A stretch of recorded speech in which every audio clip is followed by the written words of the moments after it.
झारखंड सरकार के जल संसाधन एवं उच्च शिक्षा तकनीकी मंत्री रामदास सोरेन ने भारत निर्वाचन आयोग द्वारा झारखंड विधानसभा चुनाव की तिथियों की घोषणा को लेकर नाराजगी जताई। उन्होंने शुक्रवार को घाटशिला में आयोजित एक प्रेस वार्ता के दौरान कहा कि चुनाव की तिथियों की घोषणा 15 अक्टूबर को की गई, जबकि सरकार गठन की अंतिम तिथि 5 फरवरी 2025 है। मंत्री ने आरोप लगाया कि केंद्र सरकार के दबाव में आकर निर्वाचन आयोग ने समय से पूर्व चुनाव की तिथि की घोषणा की है। मंत्री रामदास सोरेन ने कहा कि इस दौरान कई महत्वपूर्ण पर्व और त्योहार जैसे लक्ष्मी पूजा, मनसा पूजा, काली पूजा, दीपावली, धनतेरस, सोहराय, गोवर्धन पूजा और छठ पूजा झारखंड में बड़े उत्साह से मनाए जाते हैं, जिनकी अनदेखी की गई है। उन्होंने यह भी कहा कि निर्वाचन आयोग ने झारखंड के लोगों की धार्मिक और सांस्कृतिक भावनाओं का ध्यान नहीं रखा है। उन्होंने असम के चाय बागानों में काम करने वाले झारखंड के आदिवासियों का मुद्दा भी उठाया, जिन्हें अंग्रेजी शासन काल में 100 साल पहले वहां बसाया गया था। आज तक उन्हें अनुसूचित जनजाति की सुविधाएं नहीं मिल पाई है। इस संदर्भ में झारखंड कैबिनेट ने एक विशेष समिति का गठन किया है, जो असम जाकर इस मामले की जांच करेगी। इस मौके पर झामुमो प्रखंड अध्यक्ष वकील हेमलेम, झारखंड श्रमिक संघ काजल डॉन, कान्हू सामंत, अर्जुन सोरेन, प्रधान सोरेन, कालीपदो गोराई, बागराय मार्डी, श्रवण अग्रवाल, सुखलाल हांसदा समेत बड़ी संख्या में पार्टी कार्यकर्ता उपस्थित थे। घाटशिला से सिद्धार्थ आनंद की रिपोर्ट। प्रेस वार्ता का मुख्य विषय जो है, जो भारत निर्वाचन आयोग द्वारा झारखंड विधानसभा के चुनाव तिथियों की घोषणा 15 अक्टूबर 2024 को किया गया। ठीक है, भारत निर्वाचन आयोग द्वारा झारखंड विधानसभा के चुनाव की तिथियों की घोषणा 15 अक्टूबर 2024 को किया और 15 अक्टूबर को यह घोषणा किया गया कि झारखंड में कब चुनाव होगा। झारखंड में सरकार गठन की तिथि 4 जनवरी 2025 को है। माने ये पिछले पूर्ण रूप से कि 4 जनवरी 2025 की इसका समय सीमा पूरा होता है। बात को समझे, इसका कार्यकाल जो है 4 जनवरी 2025 को पूरा होता है। पिछले बार जो है हम लोग 4 जनवरी 2020 को हम लोग गठन किए थे, इसीलिए इसका जिस दिन गठन होता है उस दिन पूरा होता है। तो भारत सरकार के दबाव में भारत निर्वाचन आयोग ने समय से पूर्व झारखंड में चुनाव की तिथियों की घोषणा की। ये बात तो मानना पड़ेगा। भारत निर्वाचन आयोग ने झारखंड राज्य के रहने वाले लोगों की धार्मिक एवं सांस्कृतिक भावनाओं की अनदेखी की है। इस अवधि में बहुत सारे त्योहार आते हैं, इन पर चुनाव आयोग को गौर करना चाहिए था, लेकिन ऐसा नहीं किया। जैसे 16 अक्टूबर 2024 को लक्ष्मी पूजा, मतलब 15 अक्टूबर को घोषणा किया है, तो 16 अक्टूबर को ही लक्ष्मी पूजा था, 2 दिन का लक्ष्मी पूजा होता है। 17 अक्टूबर को मनसा पूजा, वो भी 2 दिन का होता है। 1 एवं 2 नवंबर को 24 को काली पूजा, दीपावली, धनतेरस आदि। 1 या 2 नवंबर को 2024 को काली पूजा के अवसर पर दीपावली, धनतेरस आदि। 3 नवंबर 24 को सोहराय, गोवर्धन पूजा, गौड़ पूजा। और हम लोग इस सोहराय को अमावस्या, काली पूजा अमावस्या में होता है, अमावस्या से सोहराय शुरू होता है यहाँ का, और ये चलता है 15 दिन। ये प्रत्येक घर में ये पूजा पाठ किया जाता है और उसमें चूँकि दशहरा ऐसे पर्व है कि मानव और मनुष्य के दोनों सहयोग से खेती बाड़ी किया जाता है, धन उगाया जाता है। ये दोनों जो है जानवर और मनुष्य दोनों का एक धान का शीश जो है हम लोग घर में टांगते हैं, दरवाजे में टांगते हैं और जिस दिन गुरु खूंटा होता है उसका मुंडी में बांध देते हैं। जानवर को भी खाने पुआल खाने तो अच्छा होगा।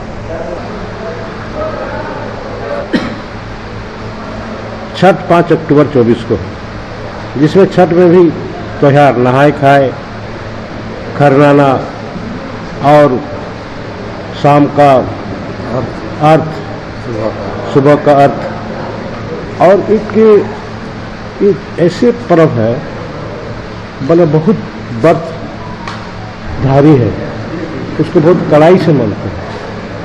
एक सप्ताह पहले से पूरा पालन किया जाता है, मीट मच्छी खाना पीना अपना साफ सुथरा घर का दूसरा जगह नहीं, इतना छठ का पूजा में ये किया जाता है। लेकिन उसको भी नजर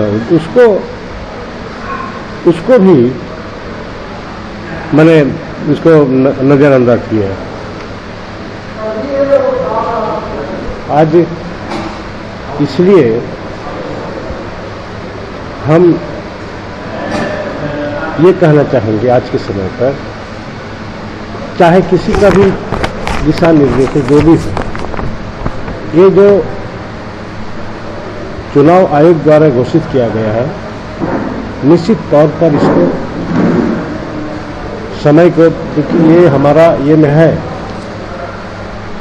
नियम में है कि कोई भी चुनाव किसी का पर्व त्योहार और किसान का समय को नष्ट करके नहीं करना। जैसे खेती का समय, धान रोपने का समय आपको चुनाव नहीं कराना है, धान कटने का समय आपको चुनाव नहीं कराना है। कोई बड़ा त्यौहार हो जिसमें बहुत लोगों का आघात, बहुत समाज के सब आघात हो, आपको उस समय को देखते हुए करना है। लेकिन अभी जो घोषणा हुआ, इन किसी चीज पर ये लोग ध्यान नहीं दिया और चुनाव की घोषणा की गई। हालांकि इस पर हम लोग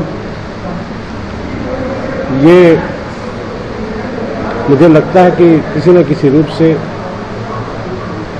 ये हमारे झारखंड क्षेत्र की सामाजिक, सांस्कृतिक, व्यवहारिक का ये नहीं होना। लेकिन ये तो अगर छठ पूजा को भी देखा जाए, ये कम बड़ा पूजा नहीं, सबसे बड़ा पूजा तो छठ पूजा। छठ पूजा में जितना हम लोग यहाँ का सभी समाज लोग हम लोग पूजा करते हैं, हाथ से लेते हैं, कितने दिन से उपवास रह करके उसको हम लोग ये करते हैं, शाम काट लेते हैं, सुबह कर लेते हैं, उपवास रहते हैं, उसको अपना घर से रोड में मैंने एकदम सो करके जा करके घाट पहुँचते हैं।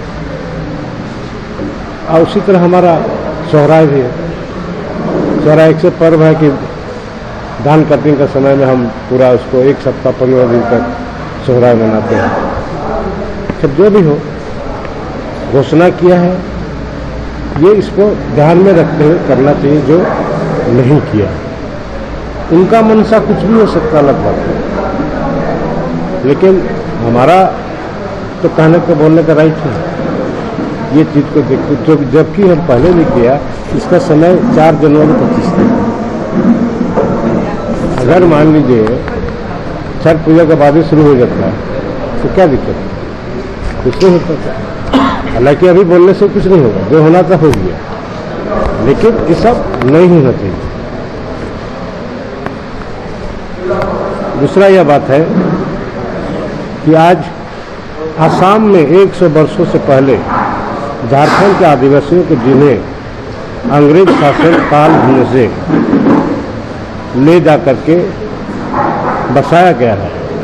आज तक अनुसूचित जनजाति की सुविधा असम राज्य उपलब्ध, असम में उपलब्ध नहीं तो नहीं किया।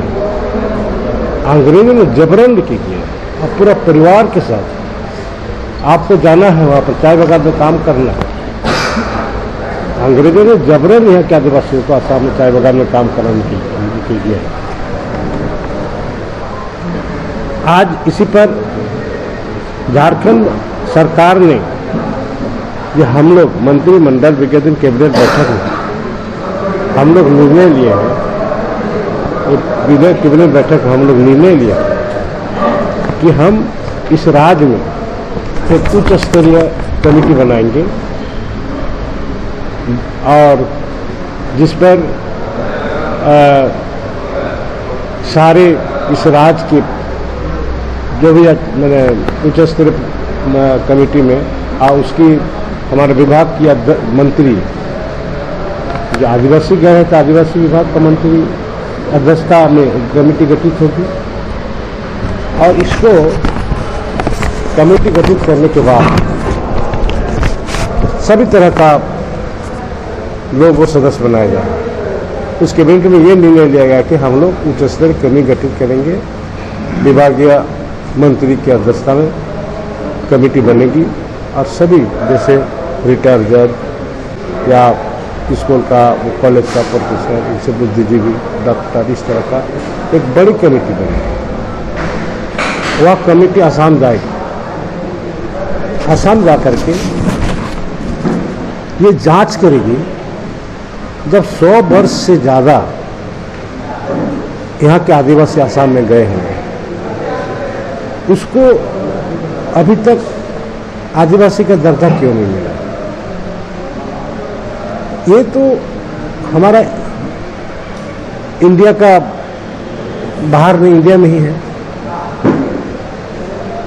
जब भारत देश के अंदर में ये दो नीति कैसे, हम यहाँ झारखंड में आदिवासी और असम में जाएंगे तो हम नॉन ट्राइबल कैसे हो जाएंगे। दूसरा सवाल है ये वहाँ पर ये ट्री ट्राइबल क्यों बोला जाता है।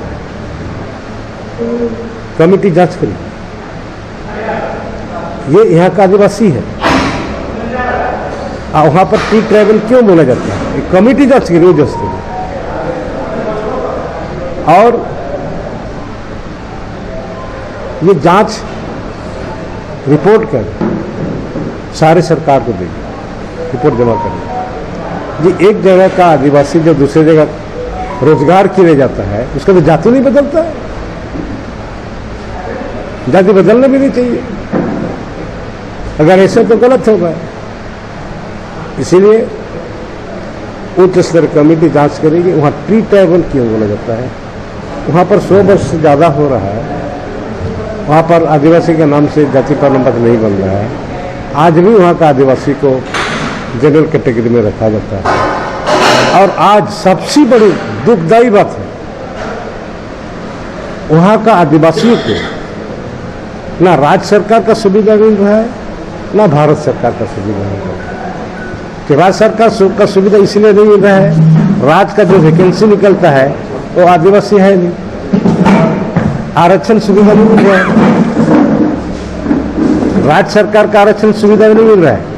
अब भारत सरकार से जो वैकेंसी निकलती है, चाहे रेलवे हो चाहे बैंक हो, जब है उसमें भी आरक्षण नहीं मिलता क्योंकि आदिवासी नहीं है। तो दोनों तरफ से गए, राज्य सरकार का भी आरक्षण नीति से वो उसको नहीं मिल रहा है और केंद्र सरकार का वैकेंसी में आरक्षण नीति नहीं मिल रहा है। ये दोनों तरफ से वो मैंने जूझ रहा है।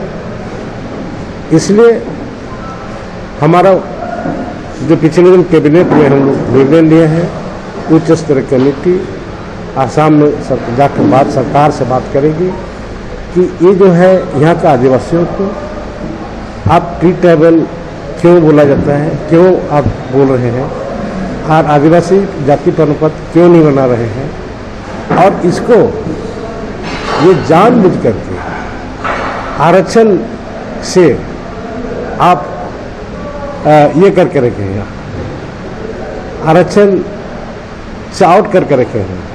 न राज्य सरकार का आरक्षण मिल रहा है, न केंद्र सरकार का आरक्षण मिल रहा है। इसीलिए ये उच्च स्तरीय जांच रिपोर्ट आने के बाद हम लोग उच्च स्तरीय में ये भी हम लोग रिपोर्ट में मेंशन होगा कि जो भी लोग इस तरह वहाँ अपने ये महसूस कर रहा है कि आसाम सरकार हमें यहाँ जबरन रखा गया है, उस तरह का शिकायत अगर मिलता है तो वैसे लोगों का भी सूची बना करके हम लोग राज्य सरकार को सौंपेंगे और उससे पर राज्य सरकार निर्णय लेगी कि आसाम में इतने आदिवासियों को जबरन आसाम सरकार की ओर से शोषित कर रहा है, शोषण हो रहा है।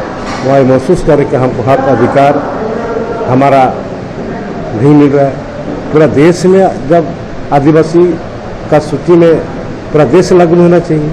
ये आसाम में ही क्या ऐसी बात है कि आसाम में जो गए हैं उसका आदिवासी को आदिवासी नहीं माना जा रहा है। ऐसी परिस्थिति आएगा कि हम आसाम के जितने आदिवासी हैं अगर वो लोग इच्छा करें तो ये रिपोर्ट अगर हमारा कमेटी की ओर से रिपोर्ट आएगी तो वैसे आदिवासी को हम झारखंड वापस लेने के लिए भी हमारी सरकार विचार करेगी।